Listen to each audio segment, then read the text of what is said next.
Hello, everybody, and welcome to another edition of On the Homefront. My name is John Murphy. Our program is here every Wednesday afternoon on WILI AM 1400. We're on the digital FM at 95.3. Our programs here in the radio studio are video recorded right now, and they're posted on the WILI radio YouTube channel. And we also have them on the public access channel 192 on the Spectrum Public Access System to just give a chance for our guests to have as much exposure as we can give them each week for their good work.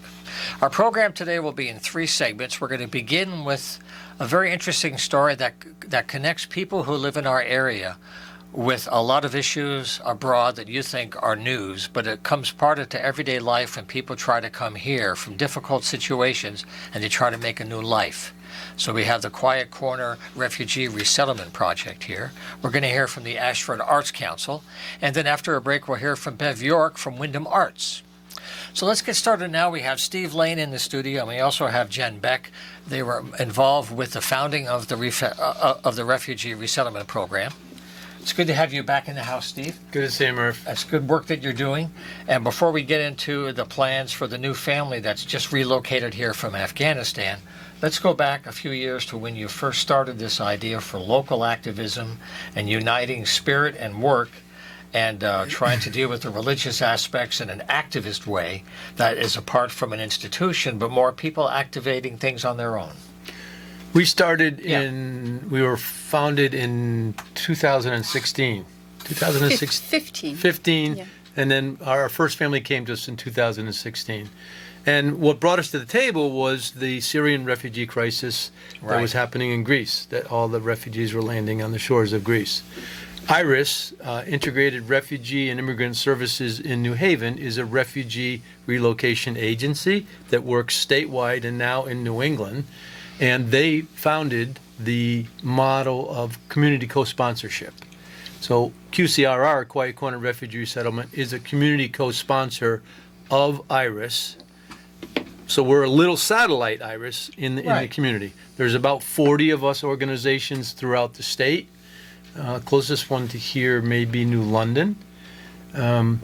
So IRIS was inundated with the volume of people that were coming. I can imagine. And they were looking to spread them out throughout Connecticut, and that's really how we got our start. Yeah. And what was the process that you used to, deal with all the legalities that people had to go through just to get here? And then once they're here, they need to be supported to make a transition into a new situation. That's very emotional work. It's a lot of detail. So how did you set up your first template for how you interact with all these needs so that the next family maybe gets in a little easier the more you get used to it? IRIS was really helpful with that, is that they did training. So IRIS, all of our core team members went to IRIS and we were trained on the model, and then we continue on our own.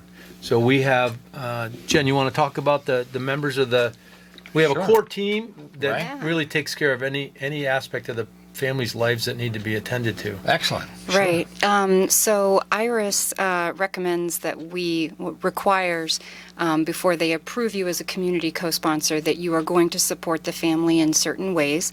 So there are the different ways we support are through core team positions. We have housing, someone who finds them an apartment, and that is also Steve Lane. We have a banking support coordinator who takes the family through the banking and budgeting process. We have communications and paperwork, that's my hat. We have an employment coordinator who deals with employment training, finding a job, helping the person keep a job. We have English tutors in there every week, multiple times, and so there's a coordinator for just that. I can imagine that's critical because that's part of everyday life. Absolutely. It is. That is the crux. Is speaking the language is so important, and the kids just absorb it like magic. It's amazing. They become fluent and they become translators for their parents very early. I hear the more the brain is wired to learn faster. Yes. And they're seeing that's real. Yeah. Absolutely real, yes. We have a healthcare coordinator, a medical advisor, a retired nurse, and a practicing local physician who coordinate with us. We have a technology coordinator. We have a volunteer coordinator because all these people need to be scheduled. And we have a WAME liaison because we're under the umbrella of WAME. They give us our 501c3 status for Right. donations. That's the Wyndham Area Interfaith Ministry, and they provide a lot of furniture and things to help set up a house. So they're really critical for everyday life, too. Yes, indeed. So tell us some stories about the kids and their ages and how they get used to romantic romantic when they're brand new and they're nice kids and they just want to fit in, but they don't quite yet know how. We just went trick-or-treating last night. So this Wow. was their first experience at trick-or-treating right here on Main Street. What a trip, huh? Yeah, it was great. It was great. We Wow. had costumes for everybody. Actually, we went with the current family that we have that we settled is from Afghanistan. Right. And our last family is from Syria. So we all got together and we walked down Main Street with them in our own little parade. And so the kids they age range from 2 months. They have a new baby. Born in the U.S., so there's an American citizen in the family, and then there's 4 other children from Sanaa. Oh, I shouldn't say names, but Sanaa. So ranging from, I think, 3 to 10. Right. Yeah. Yeah, for 4 older children. So that was a first time for them, and candy's a great motivator, right? Oh, it's a fun way to kind of see how people celebrate funny things. Yeah, that's really great. Yeah. But they weren't afraid. I was thinking they were going to be afraid of some of these masks, and they were just embracing it all and going with it. So it was great. Yeah. So I guess one thing is for work.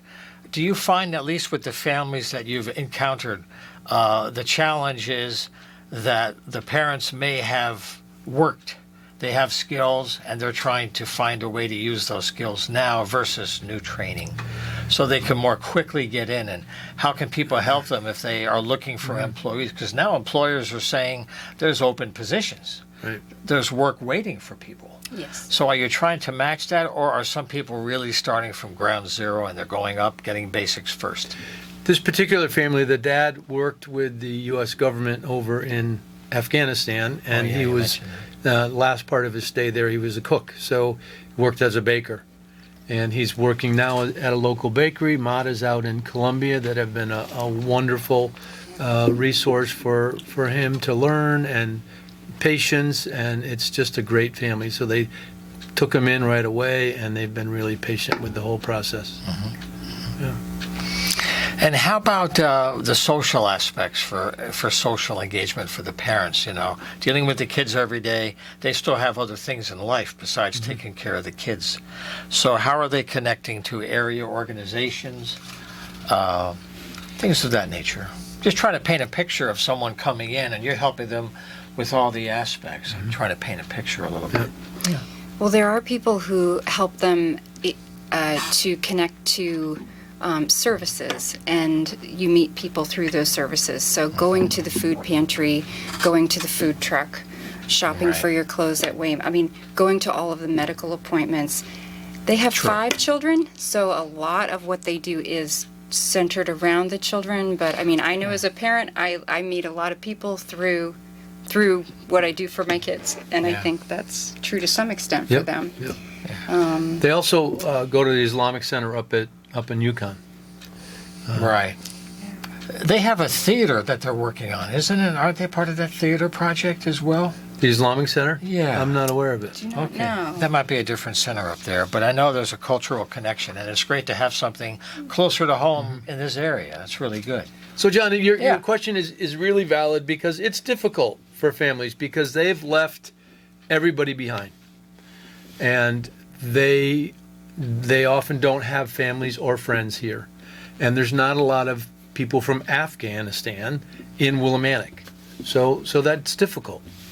They have some relatives that are down in Maryland, but so the only connect not local. is WhatsApp. Yeah. Yeah. So they're on WhatsApp, but there's a couple Pashto speaking families in the area that they're friends with, but it's tough, and their schedules are really busy. It's school, it's ESL, Right. it's work. There's not a heck of a lot of free time except when Yeah. you get to the weekend. So Yeah, I think it's a really cruel cliche that they have that they think so many people from abroad here, coming thinking this is some Hawaiian paradise like Maui, land of milk and honey. And it's not that way for us anyway. They're going to find that out. But the fact that you're trying to help people make a new life is a beautiful thing. It goes way beyond the money aspect.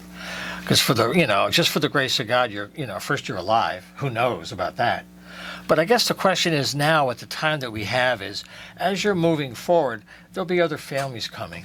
And you wanted to identify some of the needs you have for volunteers, because a lot of people don't think about their skills have value, and a little bit here and there makes a big difference. It might not seem like a lot, but for this, it could be huge. Exactly. So I need just some practical things that people can take away from this. Yeah.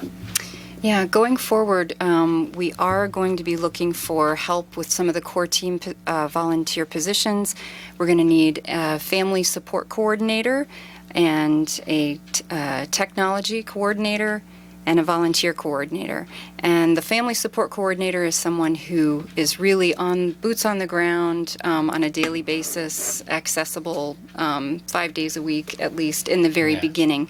To orient the family and coordinate with them and find out what their needs are day to day, right? And help them to their appointments. Technology, someone who's good with Google Calendar and fixing little problems that go wrong with everything from the phone to the DVD player. Right. And we're looking for a volunteer coordinator too, who's willing to do the scheduling behind the scenes. Yeah. Do you connect to any of the local schools? I can imagine some of these projects are just awesome if they know about it at the right time of the year. Where you're nodding, yes. We've just heard from UConn. There's a potential of 3 new Pashto translators, which is huge because until actually this semester, we couldn't find a Pashto translator between either one of the campuses, Eastern or UConn. Wow! And we've just been given 3 names for potential Pashto translators, which is huge. Yeah. Do you know about the Center for Community Engagement at Eastern, the CCE? Yes. Because I know you and I both teach at I Eastern. only know a little bit because I teach there part-time. Well, the Center for Community Engagement is a wonderful program that was started in 2009, and it's based in a beautiful Victorian that was restored on the campus. And they connect students in different programs at Eastern with community organizations and schools all over Windham. They go into all the public schools. Some of them do after-school programs, and they might be education majors or working with education, right? But other students in other majors just want to volunteer. They can get support for that. The center can provide transportation, and they're looking for places where students can connect curriculum to life. And connecting to these families in some contexts, maybe through some of the services that they go to. Because they go to the senior centers, they go to the adult daycare centers. So they're active in the community, because I used to do media work for them, shameless plug. But when I hear this kind of a story, those are the kind of community organizations that students might connect globally a little bit. That sounds fabulous. Yeah. So how do you go from here now? You have a family. How do you plan ahead with your team for 2023, or how far can you go with what you have now? Well, the first job is to build the team. So some of the members of this team will carry over to the second team, but some obviously just need a break. Right. So that's when we'll slot in new positions. Then the most critical thing is to find housing, and WAME has been graciously able to donate most of the furniture that goes into the apartment.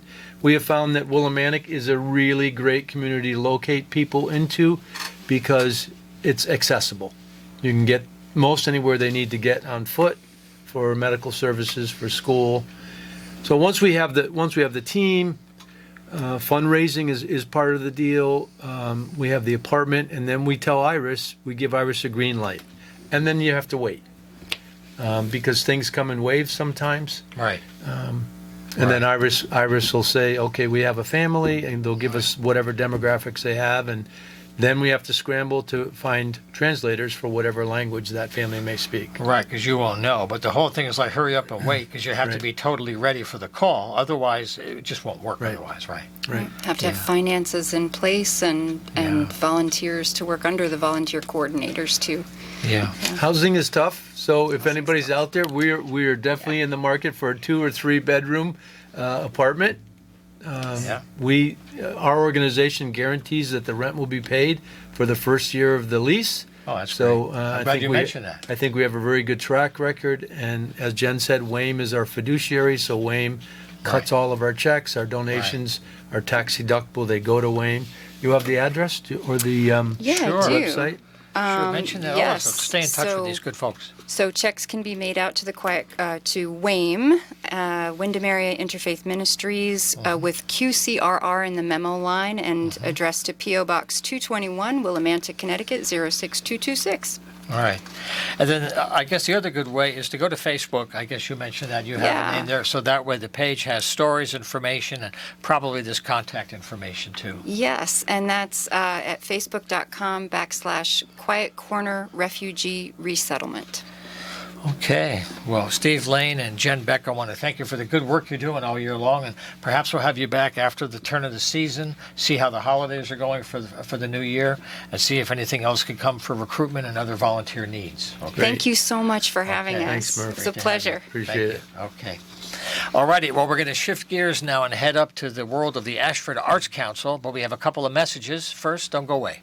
Okay, we're back with the second segment for this week's edition of On the Homefront. We're here on WILI AM 1400 and 95.3 digital. We're on channel 192 on Spectrum Public Access, and we're on the WILI Radio YouTube channel, trying to give our guests as much exposure as we can for their good stories.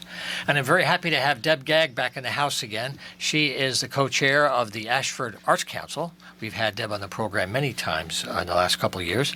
And also Maggie Kendis is here. She's an artist and she's involved. It's good to have you here, to have Ashford in the house. Thank you so much. It's great to be here. Yes. Yes. So one Again. thing, yes, it's been a while, but it's been good to have you. So one thing we'll start with is because of the holidays, there are all kinds of celebrations and traditional observances, and they're planning on an artist gathering.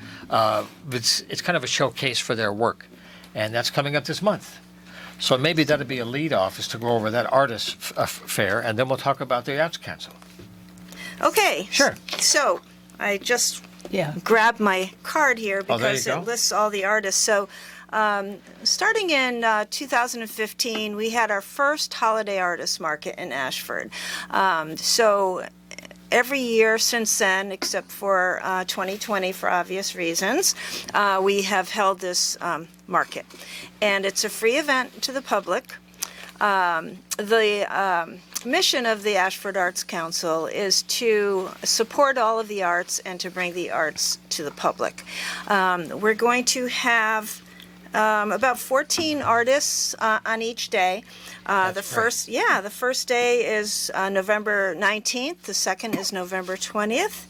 And if you don't mind, I would like By to all means. say who's going to be in the show. Sure, each person, well, I think part of the fun is the variety of forms. Yeah. There's so much variety, and not Please. only that, we have live music all day. Right. So we have 3 musical acts on each day, Yeah. and one of them is Tim and Vicky. They play hammer dulcimer and other folk instruments. Very nice. They're fantastic. They're going to play from 11 to 1, and then from 1:30 to 2:30 we'll have Mike South. Now Mike South makes guitars. He has a business called Windjammer Guitars. It's a fantastic guitar player. And then from about 3 to 4 we'll have Don Jacobowski, who's been a musician. He plays guitar, he plays piano, and he has a very soft singing voice. So that will Nice. be going on the stage. Do you mind if I list By the all people? means. So, Well, let's keep it here, all the wide variety. Let's hear them all. all right, great. So on Saturday, the 19th of November, we have John Boyano. He's a potter. Lance Arnold, he's a glass artist, and he makes fairy houses. John Rettenmeyer, he's a wood carver. He makes he makes birds and fish, either for the wall or for a shelf. And basically, those are the 2 animals he does. Joan Blade Johnson, she's a fiber artist. Pat Morris is a wildlife artist. Lorraine Foster makes gourd luminaries. Kathy Weigold is a weaver. Kathy Lepak is a calligrapher.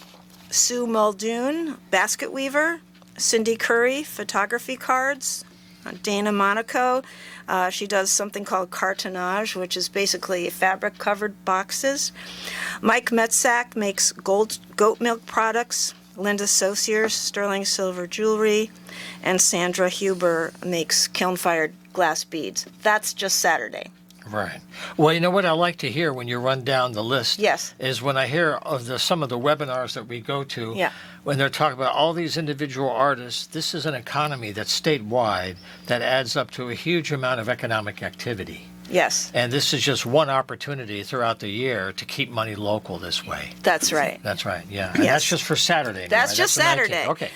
So the event takes place both days, the 19th and 20th, from 10 to 4, in Ashford in Knowlton Memorial Hall, which is in the Babcock Library on Route 44 in Ashford. The address is 25 Pompey Hollow Road. On Sunday, Mike South, instrument maker. Deb Aldo, mixed media mosaics. Charles McCautry, nature paintings. Lori Smolin, watercolor paintings. Maggie Kendis, printmaker. Nancy Bonnell, acrylic pastels, photography. Susie Staubuck, stoneware pottery. Freetha Lawrence, she's a painter and an author and does Zentangle. Marilyn McCook, jewelry. Gretchen Jeroman with Lauren Merlot does decorative wooden objects. Christina Sebo, photography. Mark Drobny, laser cut objects. Deborah Gagg, that's me, oil paintings. And then Dan Ratcliffe, potter, and his wife Jane Ratcliffe does fused glass. Wow. I know. It's That's amazing. a lot, yeah. It's a lot. And it is free to the public, and it should be just a wonderful event for everybody. Holiday shopping time. Now, how is the council getting along with all the COVID impacts on being able to meet together and all these practical things that became very difficult? Things are turning, and I just wondered, as you come into the holidays, this is a lot of work over a weekend. This is a real burnout project here. So how do you share the work, and what's your, do you have a need for more volunteers in the year ahead, or how's your group as a whole? So, we have members from all over, not just Ashford. Right. And they, pay to become a member, and using those funds, and it's very inexpensive, it's $30. Using those funds, and then the artists that come into the show, it's very affordable. We buy roadside signs and postcards. And to manage social distancing, I split the list into 2 days. We used to have this event in one day in a crowded, vibrant room. But now we make sure that there are 6-foot aisles between the vendors, that there's, ample space between each setup, so that there's a good flow, good safe flow of people. Maybe more leisurely, too, less compressed. Kind of Yes. move around, take it It's easy. actually It's really nice. quite nice, yes. So let me ask you, Maggie, about your art. Whenever I have an artist here from any organization, what is it about printmaking compared to other forms of expression, that works for you so well? And what's your background? I had a background in art. I did painting and watercolor, and then I got into etching when I was in college. And there's something about printmaking that you don't know exactly what's going to happen when you're done. I spent 25 years working with batik, which is kind of the same because you're working in negative space. But with the printmaking, with linoleum cut, you cut it out with tools, and I've been doing plenty of pet portraits recently. People will send me pictures of their pets. Wow. And then I'll do that. And recently, I'd say in the last year and a half, I spent time in Mexico. I'm really enamored with Mexican folk art. I've kind of converted it over now to not typical printmaking. I'm putting it on Use of wood. color, maybe some of the color aspects, right? Really I'll vibrant. print them, and then I'll watercolor them, and then I started putting them onto wood, and then it's almost like they're on their own frame proportions, and then I'll just paint the frame in. I see. So there's no matting, there's no glass, and they just hang. And it's very reminiscent. I do a lot of acrylic around it, so it's very reminiscent of retablos from Mexico that were colorful and art that is so prevalent all through Mexico. Right. Yeah. Well, you're showing all the years of commitment. Is this partly because as a young person you got a chance to play with it early on? Some people don't always get it early. Yeah. And it came to you early, and that was part of the trigger? Yeah, I think so. I was just always interested in painting and art and cutting things out and Right. gluing. Yeah. Maggie's work is so delightful. I searched her out and convinced her to join the Holiday Artists Market several years ago. There's nobody doing what Maggie does. Her work is so distinguishable. I mean, you look at it and you know she's done it. It makes you smile. It's delightful. Thank you, Tim. Yeah, and we also are in the group for the Artist Open Studios together. Yeah. Yeah. Well, that's something that I was going to mention, and this might be the right time. When Deb was running down a list of all of those artists, think of it as dots on a map, right? Because the Artist Open Studio has been going on for many, many years. It's an annual adventure, and the idea is there's a map in here that shows you across the region the addresses of all the studios where the work is done, and you're invited to visit and see how things are made and what the studios are like and what the space is like. And then if you want to buy things, you're welcome to do that. So, I mean, for the artist, it's a way to sell your work, but it's really a way to explore the different media and how it's made. And this is online. If you go to aosct.org, Artist Open Studios Connecticut, aosct.org, it's downloadable. There are a lot of these copies around town right now. It's gorgeous, though, every year. Yeah. And I'm going to be a little flamer here for a second. I think we're on page 1. This is There our you group are. right here. There you go. That's what I call placement. Yeah. Look at you. Wow. We're lucky we live I live in a Wow. town that starts with the letter A. Yeah. That's what I call payola in action. There you Look go. at that. Must have been a free cup of coffee. But the idea is somewhere here, they have a wonderful map, and it shows you the addresses of where they are. Oh, right There here. it is, yeah. Here it is. I'll just, my co-producer, Matt, insane. But anyway, it means you take it with you in the road, pick a town or two that are next to each other, and take a couple of hours one day and cruise. Just pick a town. It's for the weekend of Thanksgiving and the weekend after. So it's pretty easy to remember. It's about a month from now. That's why we're here today. And I've done it several times. It's really a hoot. What do you think the best thing is about this? You drive around, but what do you think people say works that makes them want to come back every year? Well, the variety. I think the variety of different art forms that the public can come in and see. In many cases, they're able to actually see the artist's studio where they work, which is of interest. Some artists are actually demonstrating on site. Absolutely. Yeah. I've seen some of those. It's great. Yeah. So, and it's just something fun to do. Yeah, it is. It's really fun to do. And another thing with the brochure is they put a picture, so you may be interested in certain things. So you can circle by things that you want to see if you're really interested in pottery or jewelry or paintings. Right, you can pick your topic Yeah. areas. That's right. Yeah. So it's very easy. It's very travel friendly. We have a few weeks to plan ahead. It's all day from 10 to 5, the weekend of Thanksgiving and the weekend after. And we'll be talking about it once in a while the next few weeks. Is there any other council news you want to share while we have a minute to close up? Well, I Yeah. wanted to mention about the Ashford Arts Council that if you go to our website, which is ashfordarts.org, you can find out about all the things we're doing. You can also, we have a downloadable membership form. We love it when new members come. course. I also wanted to mention that we have a meeting the second Wednesday of every month at the same place, Knowlton Memorial Hall in the Babcock Library, the second Wednesday of every month, and we have a presenter each time. And this Wednesday, 1 week from today, Dan Merlot, he's a wood turner. He's actually bringing a lathe, and he's demonstrating wood turning. At the start of every meeting, we have a presenter. So that makes it fun to be a member. Sure. And it's a great way to network and meet other people who love the arts. And they probably live within 15 minutes of you when you think you're driving around town, you know? That's right. Well, I want to thank you very much for being here and for helping us keep the arts culture alive and well in our part of the Quiet Corner. What we're going to do now for the program is take a short break for a couple of messages, and then we're going to come back to Willimantic with Bev York and Wyndham Arts. Don't go away. Okay, we're back here with On the Homefront. In case you've joined us, my name is John Murphy, and I'm here today with Bev York from Wyndham Arts. She's here every month or so, trying to highlighting some of the many events happening all in the Willimantic-Wyndham area, really connected deeply to our history and our culture and how it connects to today. So it's good to have you here, Bev. Welcome back. Well, thank you. It's really great to be here, John. Okay. And Matt. That's right. Matthew is the guy behind the scenes. No animals were harmed in the making of this program. I know the bad jokes. It's part of the contract. I'm allowed one bad joke, a show.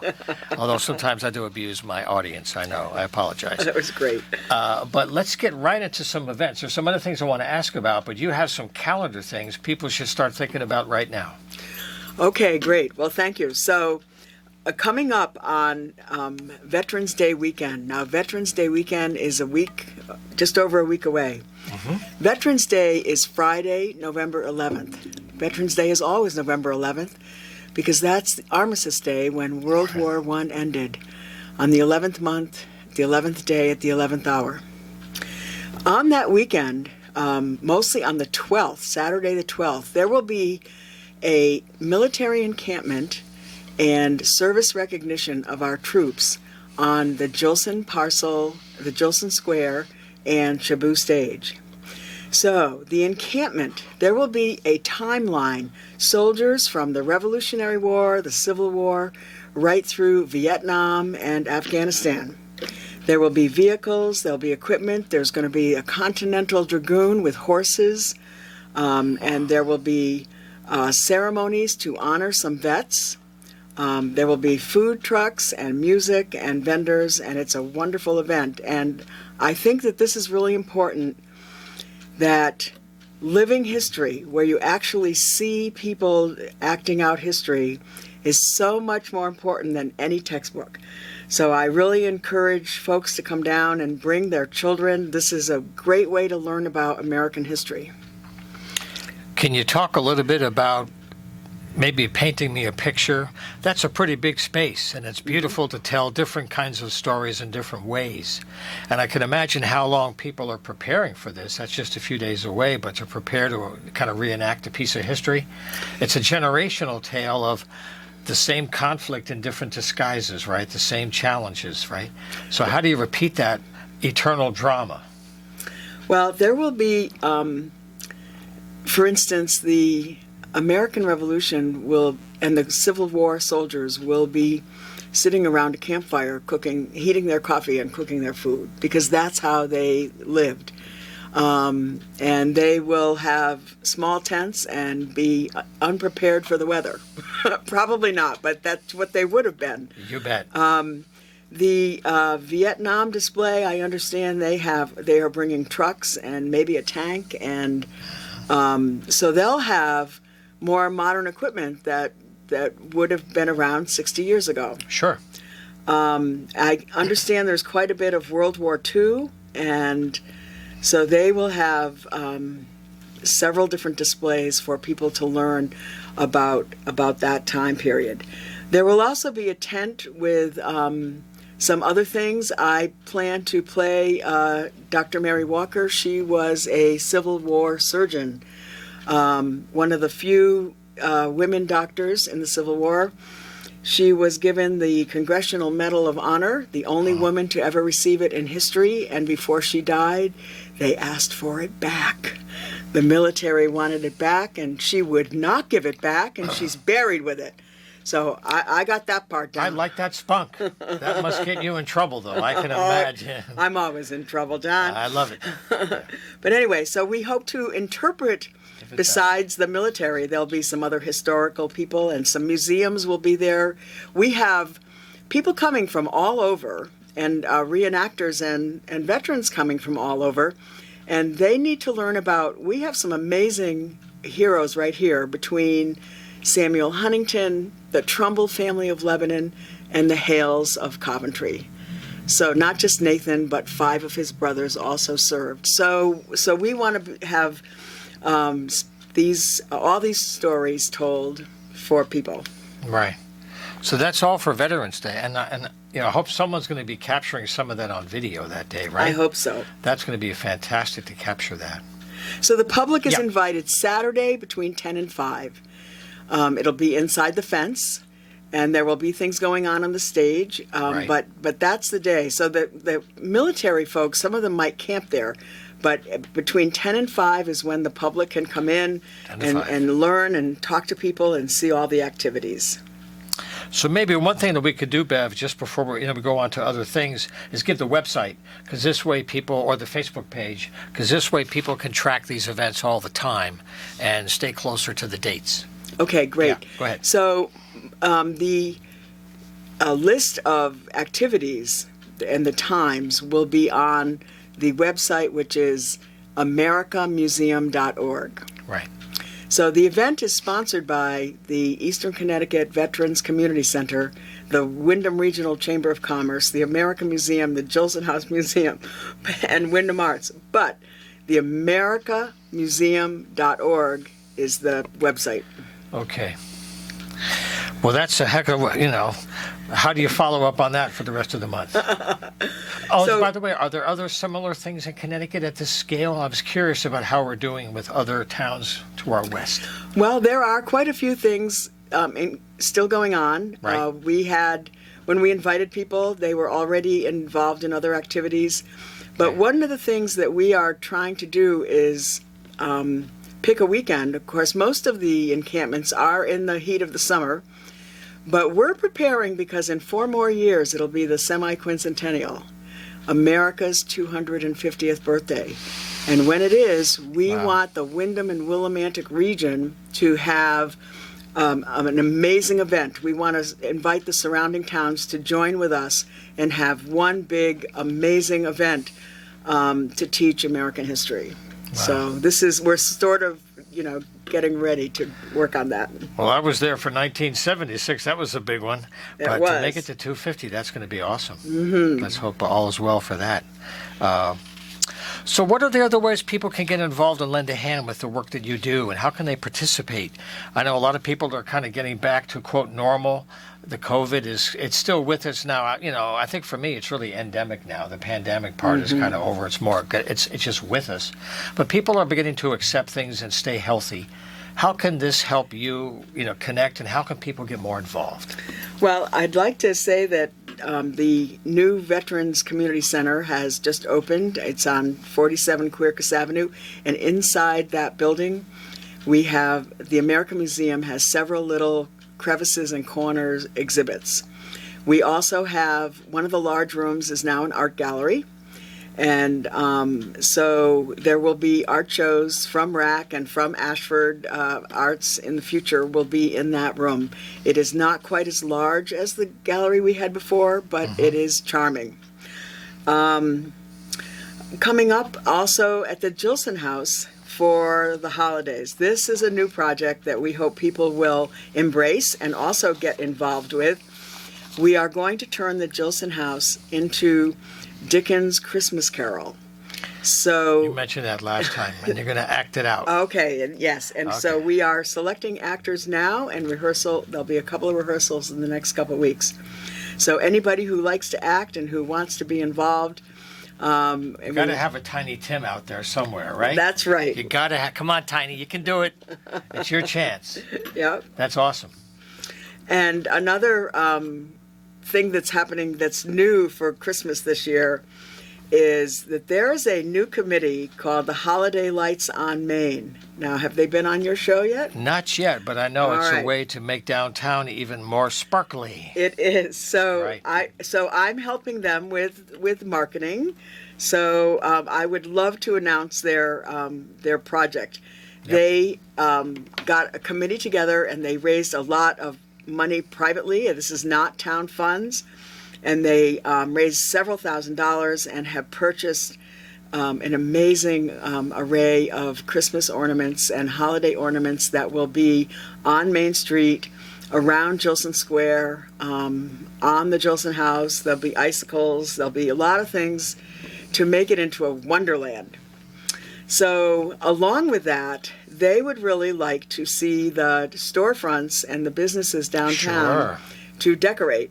And, many of them do. There are some that are stunning, and then there are some that are not, and there are some people that don't quite get to it, which I understand. But we're trying to really ramp it up. We know it's been proven that when it's very decorated and very clean and cheerful, more shoppers come. And we want people to come and shop and dine in downtown Willimantic. So there's going to be a contest. This is a lighting, decorating contest for the businesses.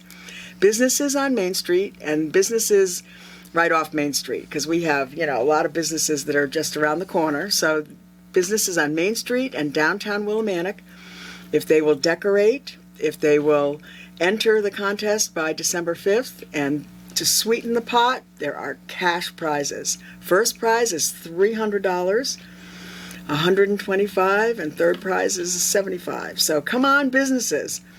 Get your lights out and get your trees up and make your windows look beautiful this year, and the whole street will sparkle. Well, when I close my eyes, I think about Third Thursday at night with the lights on the poles. Right. The same kind of thing, just for those few days. And, one thing I want to mention that comes up a lot with the guests about keeping money local, it's so easy to send your money through a phone line these days, or some kind of a web connection, and it goes out of the state or probably out of the country in many cases. And right now, one good thing to think about is the impact of your spending and how that adds up. There's been a lot of research the last couple of years in the arts community, and you've gone to some of those webinars, and they're collecting data from all the arts groups, and there's a whole economy, and it's significant in its contribution to the state's well-being. And these holiday things are ways to celebrate culture and family, but it's part of the economy, and it's a way to keep our money here.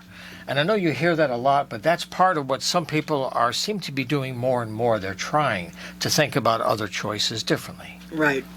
And one of the things that happened during COVID is that a lot of people learned how to shop online, and that was good for their health, but it's not so great for downtown Willimantic. So we need to you can continue to do that, but we also want to get people out and about and come down to support our small businesses. The mom and pop businesses are really what make America unique, and so we need to support them and promote them. Right. Well, this is all great stuff. It's really great to have Bev York here when we try to get her every 4 or 5 weeks. Is there anything else in the pot before we wrap up? Anything else, Bev, you wanted to cover today? I can't think of anything, but I'm so pleased to be here. Thank you very much. And I want to give the website one more time, theamericanmuseum.org. I wish you a great turnout and great weather for Veterans Day. Thank you very much. That's going to be a very emotional day for everybody. That's great. I wish you well. Thank you. Okay. Yeah, thanks. Well, we have just a few minutes to go for the program. I want to share some other arts news with you. I'm usually with guests up until the very end, and we have to cut the show quickly. But I want to share some news about things that are happening. One is we had Bruce John on last week, and he's feeling better. We'll get him back once in a while. But Aztec Two-Step 2.0 is on November 6th at St. Paul's Church on Valley Street. That's part of the Breadbox Folk Series. I told Bruce I'd always mention his shows. If you want to find out the whole schedule, just go to breadboxfolk.org, and you can help the Covenant Soup Kitchen right here in downtown Willie at St. Paul's.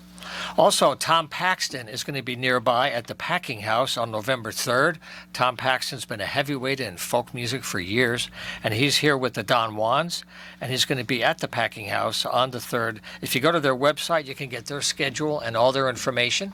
Just go to thepackinghouse.us, and you can find out a great venue. It's a converted historic mill. It's a building under restoration, but upstairs they have a beautiful performance space with wood and glass. Have you been there before? I have been there. Isn't that lovely, the acoustics there? It is amazing there. Yep. It's great wood, the sight lines, the lighting. Is a beautiful spot there at the Packing House, just a few miles away from us here in Willie on 32. There's one more thing I want to mention, too, is the cultural coalition that serves southeastern and northeastern Connecticut. They've been doing a series of webinars to help artists and arts organizations get funding and communicate. And they recently did a whole webinar meeting with candidates for office all about the arts. It was recorded. I've already aired parts of it on my other show on WECS in Willimantic up at the Eastern Station, 90.1 FM, shameless plug. But this is online, and if you are concerned about local politics and how your politicians support the arts, it's very interesting. Each candidate has a little bit of time. It's good-spirited, and it's easily accessible. If you just go to culturesect.org, that's the main website again for the coalition, culturesect.org. That's culturesect.org. You can find out about this particular webinar, Create the Vote. And it was put on by the Connecticut Arts Alliance. It's a way to find out about all the candidates. They had 70 candidates reply, and there were about 15 from our area here in the Quiet Corner. So these are all people that are in office now, or else they're candidates. You can hear about the arts from them. And that's really a nice way to kind of look at Election Day, and then you know who to talk to after the election so that whoever gets in, you can communicate and keep the arts agenda going.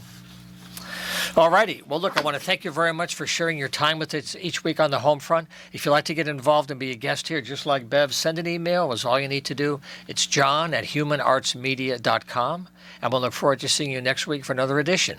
Take care and be well.